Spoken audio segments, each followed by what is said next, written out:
Honestly, if I had to sell everything today and keep just one, I think I'm going to upset you all, but I'd probably go for... A few months ago, I did a video showing my entire driveway collection, and you guys seem to really enjoy it. I've had a few amazing additions added to the fleet in the last couple of weeks, and it is the start of 2026. So we're going to do a Grand Slam update and show you what we've got. Up first is the M4 GT4 bulging out the front of the driveway. Hey chaps, none of that. Is there a problem with the bulge? Never mind, there's no bulges, but I imagine a lot of you haven't seen this car before because it's quite a rare car. I wasn't really aware of GT4 cars or GT3 cars until I started racing. But this is essentially just a racing car version of an F82 M4. Now I've only had this car for a handful of weeks. Those of you that have followed the channel will have seen we picked this up just a couple of videos back. But we've already taken it to track and actually we've already raced it, which is super cool. It was such a cool experience for me because there's so many things about this that you just don't realize, from the air jack lifting it up to the fact that the steering wheel comes off, the netting cocooning you in. It's just a completely different experience to everything else on the driveway. Up next is probably another car that you've never seen on the channel because we haven't really had it here since buying this Chevrolet C6 Corvette Z06. It has pretty much just been at the workshop because we're trying to turn this thing into a beast. Now I don't know if it's a muscle car or a sports car, but all I know is that it's a 7-litre V8 and it sounds absolutely insane. And the back of this car looks so cold. Like, the back for me is probably the best part about it. Back shots are cold on this. And behind the vet, we've actually got a car that I am still trying to work out where it fits in the fleet, because visually, this 992 GT3 Touring is without a shadow of doubt one of the best visual cars that we have. The combination of the green colorway with the bronze/gold accent, whatever you'd call that, it's one of the best looking cars here. But despite it being an amazing investment and still being above list right now, I just don't know whether this car has a place long term in the TDM fleet. And the reason for that is mainly because if I want to drive something fun, I'm not going to drive this. I'm going to get in a full-fledged GT3 RS or something wilder. And if I want a daily driver that's more comfortable, well, sorry chaps, but this is not the ticket either. So I just don't really know when I'm going to drive it, and that's why it's pretty much still sat on delivery mileage. This might not be a car that you see again in a driveway review. And another car that unfortunately may not be here next time out is this, the Porsche Panamera Turbo, a brand new one straight out the factory, the same as the GT3. And although this is going to potentially go because it doesn't have a place, this does have a place. I'm just not sure how good it is at being in that place. So this is where I sit, in the back of the Panamera. This is the chauffeur's car. Now, most of the time he's driving. When I do drive this, I actually really enjoy it because it's like 800 brake, 4-wheel drive, handles very well. And of course it's luxury, it's comfortable. There's lots to like about the car. But the reality is, financially it sucks, and it's not the best chauffeur car that money can buy. It's an expensive car, and I'm sat in the back of what is essentially a bucket seat. So I can't help but think that sitting in the back of a bouncing Maybach is probably a better idea. So I can't say for sure this car's going to be here too long. And before we get on to the next car, if you like cars, travel and entrepreneurship, then do me a favor and subscribe, because a lot of effort goes into these videos and I'm really trying to master this content thing. So up next we've got the car that I would probably say is my favorite to drive. Can you guess what it is? It is the Ford A8 Pista, a car I picked up over a year ago now. I've had a year of having the pleasure of driving this thing every day, and it is my favorite to drive. Now, when I said it's my favorite to drive, that doesn't include this process, getting in. But once I'm in, this is where I like to be, because there is just a level of like raw driving experience with this that I don't feel you have with Porsches or anything else really on this driveway. And it's incredibly capable. Like the Nova and the Vet and some of these other cars are also very raw, but this is also incredibly fast, 2.5 seconds to 60 fast. And so for me, this is the car that I would say I have the most fun in. Now this car is quite a sentimental piece because I feel like it's a car that I'm going to have for quite a long time. And speaking of sentimental pieces, enter the next car, the R8 V10 Plus. This was my first ever supercar, so a very sentimental piece for me. And to be honest, it's kind of a car that I just don't even know what to do with. I'm bored of driving it, but I can't quite bring myself to sell it. It's a straight through Capristo system. We could make it manual, we could twin turbo it. Let me know in the comments, what the hell do we do with this R8 V10 Plus? Not long after the R8 came the Lamborghinis, which have now been and gone, and two cars that are still a part of the fleet but aren't currently here, which is the Aston Martin DBS Superleggera, a real ticket for me of just living that James Bond dream from growing up as a kid, watching James Bond with my granddad, wanting to own an Aston Martin. Finally had the chance to with this thing, and it just looks incredible. And the 720S, which we picked up on the same day. Now, this 720S literally looks like $1 million. This thing has been mistaken for a P1. It's absolutely rapid and it is incredible value for money. And speaking of value for money, whilst this is a much more expensive car than that 720S, Actually, this has also been a pretty good buy because we were fortunate enough to pick one of these up at list. This is a 992 Porsche 911 GT3 RS. Let's be honest, this is the absolute ultimate TikTok car, poster car, you name it, this car's probably on it, because visually, this is one of the most iconic things on the road. You could literally guess this car just from the silhouette. And for me, it's been quite a surreal experience owning it because the car is so perfect that I feel it's also the main reason why it's a little bit imperfect. You know exactly what it's going to do and it's going to do it perfectly, which for me kind of makes it feel a little bit boring at times. I like the unpredictable nature of a car that I don't necessarily know what it's going to do, you know. And speaking of cars that I don't know what it's going to do, the next car on the list is absolutely going to be that. This is the Formula X Turbo, my first ever single-seater. For those that don't know, let's just pretend it's an F1 car and that it's worth 50 million quid, because that suits me. I bought this because I thought it would be a pretty cool investment and it's probably quite fun to own, but actually it's turned into a whole lot more than that. I am going to turn this thing road legal, which sounds like quite a tough ask, but actually just some wheel arches, indicators, you know, a couple of the basics, and we'll be there. And then I'll be burning you all up on the road in my Formula X Turbo. Stay tuned following the TikTok for the updates on that. We ran out of space at the back, so there's actually a couple cars at the front. Let's go check those out. This is our little bit of overflow, where any cars that don't fit at the back sit during the day.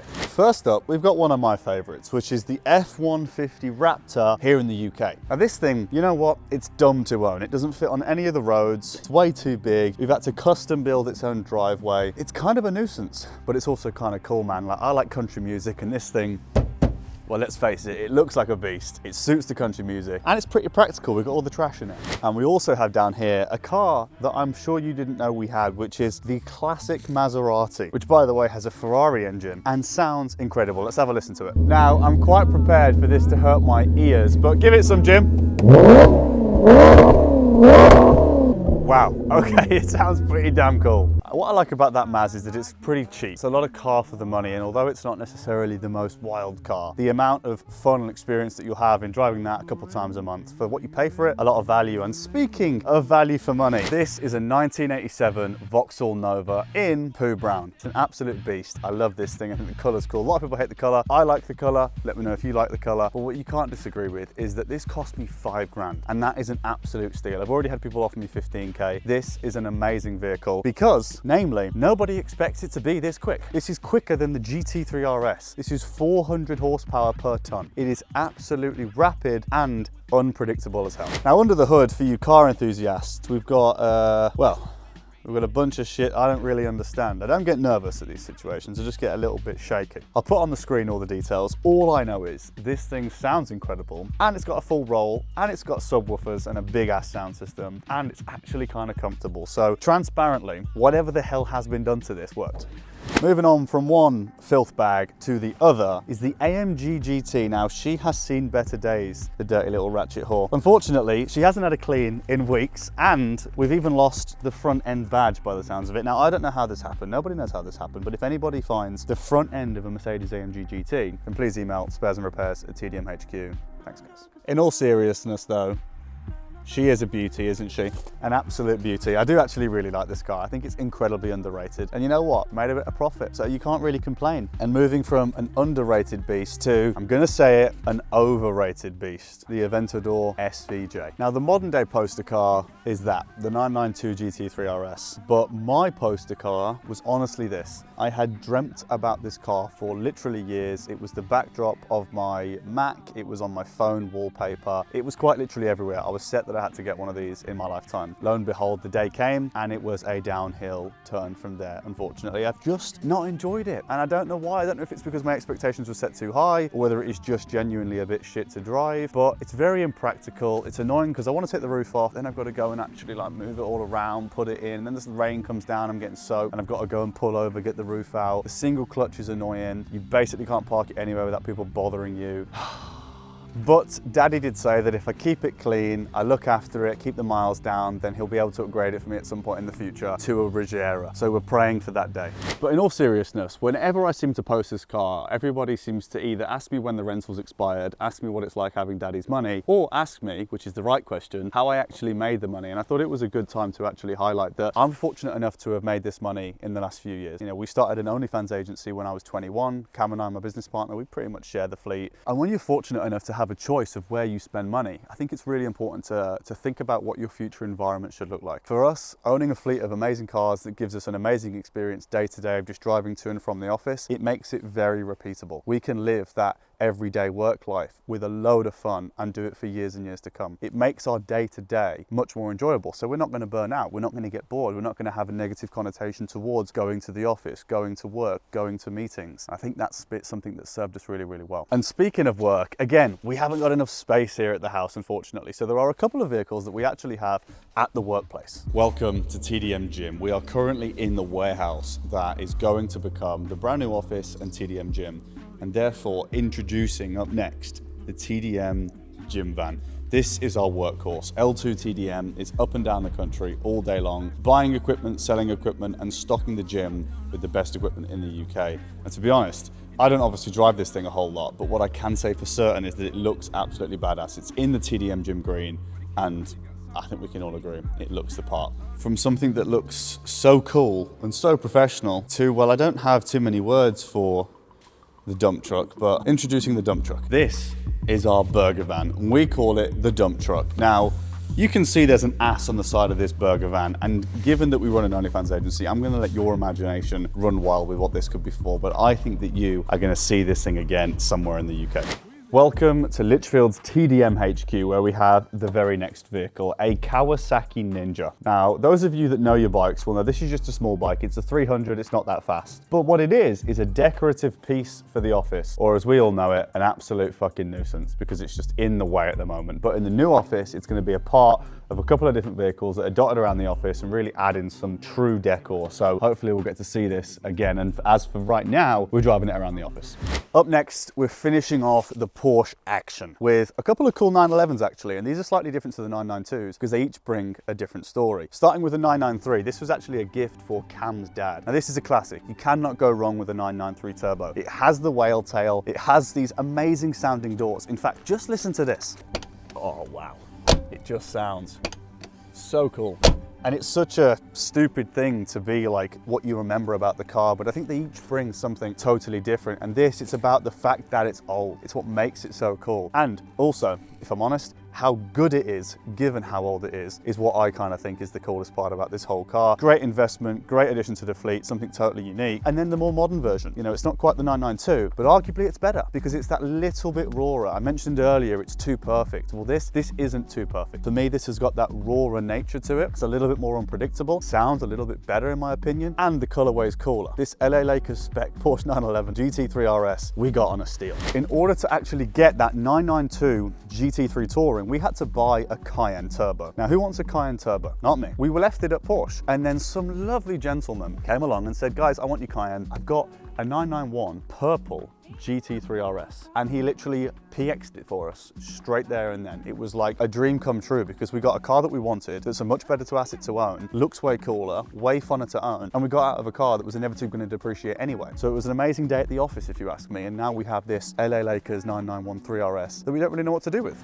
Okay, I forgot, there's one more Porsche. I did kind of lie, but it's not a 911. This is the Taycan Turbo S. Excluding depreciation, I don't think you can criticize these Taycans at all because, to be honest, they are quite literally the most refined car that I have ever had the experience of being in. Everything about this car is perfect. I literally love the shape of it, I love the color of it. It's absolutely rapid, 2.3 seconds to 60, the fastest to 60 on this entire driveway. It's incredibly comfortable. The mileage, okay, fine, 200 miles doesn't get you too far, but day to day, plenty. The sound system's incredible. It goes over bumps nicely. It is genuinely the best car to drive day to day, providing you aren't doing long distance. But the unforgivable truth is just that this car has lost too much money. We have lost around £80,000 on this thing. And unfortunately, no amount of refinement, 0 to 60 speed, or Bose sound system can undo that burn in my pocket. But anyway, you win some, you lose some. We also lost here, unfortunately. This was very much the same problem. This is the Urban Range Rover SVR, a gift that I got for my dad a couple of years ago, and it's been a part of the fleet for this entire time because we just can't get rid of it. My dad is currently looking for an upgrade.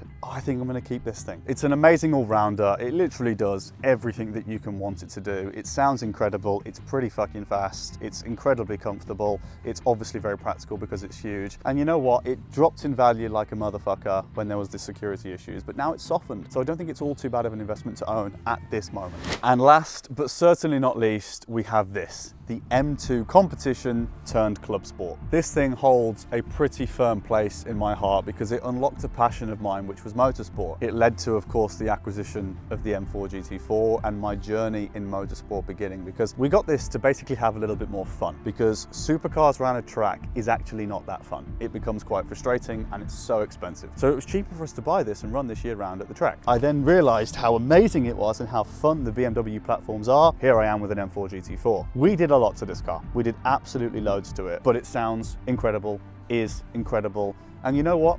It's now officially for sale. So if you fancy yourself an M2 competition turned club sport, driven by yours truly, let me know in the comments. So that pretty much wraps up the fleet as of the start of 2026. I hope that we can make more of these videos throughout the year with plenty of amazing upgrades as we did in 2025. Honestly, if I had to sell everything today and keep just one, which is a question I get asked a lot, I think I'm going to upset you all, but I'd probably go for the Taycan Turbo S. It just does everything that little bit better than most other cars, and the only thing it sucks at is sound. I can live with that. If you enjoyed the video, then do me a favor, boys, and hit the subscribe button, because the rental company are clamping down. They're going to start taking these cars back. I need to make this channel work. So hit the subscribe button and we'll see you in the next one. I don't wanna lose my mind.